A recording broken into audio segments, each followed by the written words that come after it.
Sederet proyek infrastruktur berstatus proyek strategis nasional sedang berlangsung di Provinsi Jawa Barat. PSN tersebut terdiri dari berbagai sektor, mulai dari jalan tol, bendungan, pelabuhan, hingga bandara.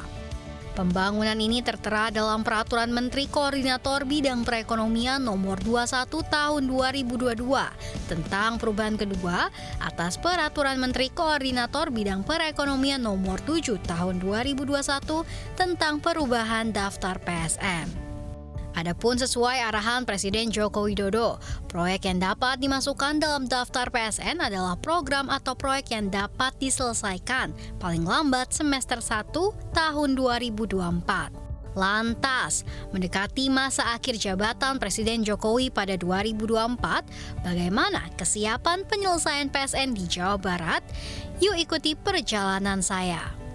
Pemirsa, Kementerian Pekerjaan Umum dan Perumahan Rakyat memastikan bahwa tol Cisumdawu atau tol Cileunyi Sumedang Dawan seksi 4 sampai dengan 6 yang menghubungkan Cimalaka sampai dengan Dawan sepanjang 29,3 km akan siap beroperasi pada Juni 2023. Sehingga seluruhnya ini sepanjang 62 km akan siap beroperasi pada akhir bulan ini. Meskipun begitu, memang seksi 4 sampai dengan 6 sempat beroperasi secara fungsional untuk mendukung Hari Raya Lebaran atau Idul Fitri 2023 yang lalu. Lantas sekarang sejauh mana sih progresnya dan apakah siap beroperasi di akhir bulan ini atau untuk mendukung perayaan Idul Adha 2023? Mari ikuti saya. Jalan tol Cileunyi Sumedang Dawan atau Cisumdawu merupakan proyek strategis nasional yang sudah ditunggu-tunggu oleh masyarakat. Tol Cisumdawu merupakan bagian dari jalan tol Trans Jawa yang berada di Jawa Barat dan menghubungkan daerah Bandung, Sumedang, dan Majalengka. Ruas tol Cisumdawu sekaligus juga untuk mendukung operasional Bandara Kertajati. Adapun jalan tol Cisumdawu membentang sepanjang 62 km dan terdiri dari 6 seksi yang dibangun dengan skema kerjasama pemerintah dan badan usaha dengan biaya konstruksi 5,5 triliun rupiah. Ruas yang telah beroperasi lebih dulu meliputi seksi 1 Cileunyi Pamulihan 11,45 km, seksi 2 Pamulihan Sumedang 17,5 km, dan seksi 3 Sumedang Cimalaka 4,5 km. Kedua seksi ini dikerjakan oleh pemerintah sebagai bagian dari Viability Gap Fund guna menaikkan kelayakan investasi tol tersebut. Sementara ruas lain seksi 4 Cimalaka Legok 8,2 km, seksi 5 Legok Ujung Jaya 14,9 km, dan seksi 6 Ujung Jaya Dawan termasuk Junction Dawan 6,1 km dikerjakan oleh Badan Usaha Jalan Tol PT Citra Karya Jabar Tol. Keberadaan tol Cisumdawu juga memangkas waktu tempuh Cileunyi Sumedang selama 30 menit. Dan pemirsa, untuk bertanya lebih lanjut terkait dengan progres dari tol Cisumdawu seksi 4 sampai dengan 6, saya sudah bersama dengan Direktur Utama dari PT Citra Karya Jabar Tol, Pak Jusuf Hamka. Halo Pak, apa kabar Pak? Baik, Alhamdulillah sehat, yang penting mesti waras ya. Betul. Oke, Pak, ini diberitakan tol Cisumdawu seksi 4 sampai dengan 6 akan selesai pada akhir bulan Juni ini. Apakah betul begitu Pak? Sebenarnya kalau selesai sih udah selesai, tinggal nanti operasionalnya. Fungsional kemarin Lebaran kita udah pakai, tinggal operasionalnya biasa memenuhi persyaratan setelah dicek mutunya bagus semua. Saya perkirakan akhir bulan ini memang sudah selesai, tetapi mungkin kalaupun peresmian untuk operasional mungkin sekitar pertengahan bulan Juli, karena ini tergantung Pak Menteri nanti kapan mau meninjau penyelesaiannya gitu. Baik Pak, ini kan memang untuk nanti kan ada Idul Adha ya Pak. Ini apakah juga akan difungsionalkan seperti pada Idul Fitri yang lalu Pak? Nah, ini harus dibicarakan dengan Kementerian PUPR karena wewenangnya bukan ada pada kami. Kami manut aja pokoknya. Kalau kementerian bilang buka fungsionalkan lagi, kita fungsionalkan lagi. Yang penting apa kata pemerintah, kita manut baik. Oke, Pak, ini kan berarti nanti akan berfungsi sepanjang 62 km. Ini apakah juga akan disambung ke Bandara Kertajati begitu Pak? Tadi barusan Pak Menko bicara bahwa mungkin akan ada flyover untuk ke Bandara Kertajati yang mungkin saya asumsikan anggarannya 2 triliun. Tadi mungkin bisa pakai dana KCPPN atau dana APBD atau APBN. Nah, beliau Pak Gubernur dengan Pak Menko yang bicarakan. Ya mudah-mudahan kedatangan Pak Menko, Pak Gubernur di kantor kami sini membawa berkah buat masyarakat sehingga flyover nanti langsung kan nggak usah muter lagi 15 kilo kalau melewati Cipali gitu. Lalu Pak, ini kan jalannya berkelok-kelok begitu ya Pak, untuk Cisumdawu medannya memang agak terjal. Ini bagaimana cara menangani agar tidak terjadi longsor begitu? Apakah untuk safety-nya ini sudah memenuhi standar? Insya Allah kita pakai kontraktor yang mempunyai nama cukup baik, diantaranya Wijaya Karya, Pembangunan Perumahan, Adikarya, Berantas Abripiraya, terus PT Girder Indonesia. Dan ini udah proven. Nah, kalau soal bencana alam ya kita di luar wewenang kita, itu Gusti Allah yang punya kuasa. Tapi kalaupun terjadi longsor, saya pikir minim sekali lah. Nah, kalau memang ada pergerakan tanah, kita akan segera perbaiki gitu. Jadi no worry, yang pasti berkelok-kelok namun tetap indah. Berapa gunung mengelilingi kita ya. Ada Gunung Cerme yang di Cirebon, ada Gunung Tangkuban Perahu, ada Gunung Papandayan. Pokoknya hawanya juga sejuk kan. Coba lihat, ini nggak pakai AC, ini kurang lebih 22 derajat. Pokoknya Cisumdawu jalanan menurut saya yang terindah, panoramanya paling cantik.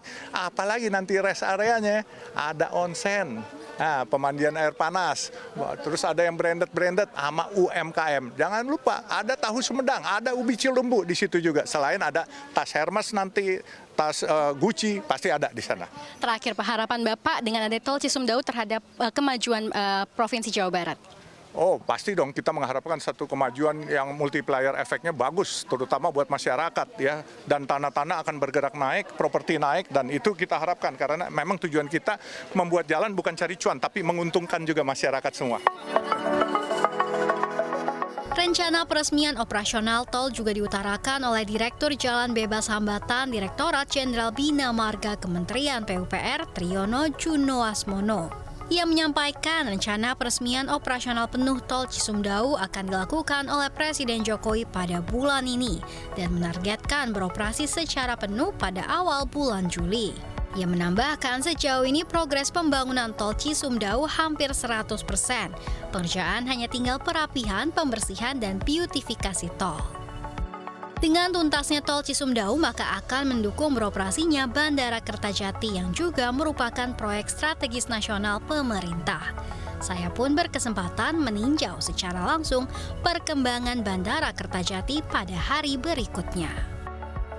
Bandara Kertajati, bandara yang sempat mati suri karena sepi penerbangan akibat dari akses yang sulit dan konektivitas yang belum memadai. Lantas, bandara ini pun disebut sebagai proyek strategis nasional yang gagal. Dan sekarang bagaimana nasib dari bandara ini? Mari ikuti saya menelusuri bandara ini. Inilah Bandara Internasional Jawa Barat yang sering kali dikenal sebagai Bandara Kertajati. Bandara ini diresmikan operasinya pada tanggal 24 Mei 2018.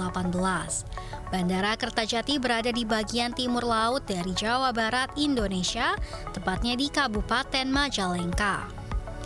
Bandara ini merupakan bandara terbesar kedua di Indonesia berdasarkan luas setelah Bandara Internasional Soekarno-Hatta. Lokasi Bandara Kertajati kira-kira 68 km di timur Bandung. Tujuan dari dibangunnya Bandara Kertajati adalah untuk melayani sebagai bandar udara internasional kedua di wilayah metropolitan Bandung dan juga melayani Cirebon, bagian dari Jawa Barat dan Provinsi Jawa Tengah. Nasib Bandara Internasional Jawa Barat pun sangat tergantung dengan tol Cisumdawu. Pasalnya, ada kebutuhan akses untuk perjalanan dari Bandung ke Bandara Kertajati yang saat ini masih harus memutar lewat tol Cipularang dan tol Cipali, atau alternatif via jalan tol Cisumdawu keluar Cimalaka dan diteruskan via Sumedang Kadipaten lalu ke Bandara Kertajati. Namun, bagaimana perkembangan aksesnya saat ini? Kemarin kita sudah melihat bahwa persiapan Cisumdawu akan sampai ke Cipali sudah sampai sebetulnya akan operasional dalam waktu beberapa minggu ini gitu ya. Jadi sebetulnya sudah tidak ada lagi isu konektivitas ya. Nanti akan dibangun beberapa flyover access road yang memungkinkan akses lebih cepat. Tetapi pada hari ini penumpang dari wilayah Sumedang dan Bandung sudah bisa mencapai airport dalam waktu 1 jam lebih sedikit ya. Jadi itu penting ya. Menurut Bernardus, masyarakat di wilayah Sumedang dan Bandung bisa mencapai Bandara Kertajati dalam waktu kurang lebih 1 jam. Sebab jarak antara Bandung ke Bandara Kertajati melalui tol Cisumdawu berkisar 60 km. Lebih singkat dibandingkan dengan perjalanan melalui jalan arteri yang mencapai 180 km. Per 28 Mei 2023, Bandara Kertajati sudah kembali beroperasi dengan melayani penerbangan haji dan umroh. Bandara Kertajati sukses melayani penerbangan perdana ibadah haji 2023. Inspektur Penerbangan Kementerian Perhubungan, Pintanugra Persadanta mengatakan, Bandara Kertajati akan menerima ketibaan 370 jamaah haji pada 9 Juli mendatang. Selain itu, bandara ini juga membuka dan melakukan rute penerbangan langsung ke Malaysia. Ya pemirsa, inilah Bandara Internasional Kertajati, di mana bandara ini telah beroperasi untuk beberapa penerbangan internasional dan menjadi salah satu bandara untuk embarkasi jemaah haji 2023. Anda bisa bayangkan bahwa bandara ini dalam beberapa tahun lagi akan menjadi penopang perekonomian di Jawa Barat.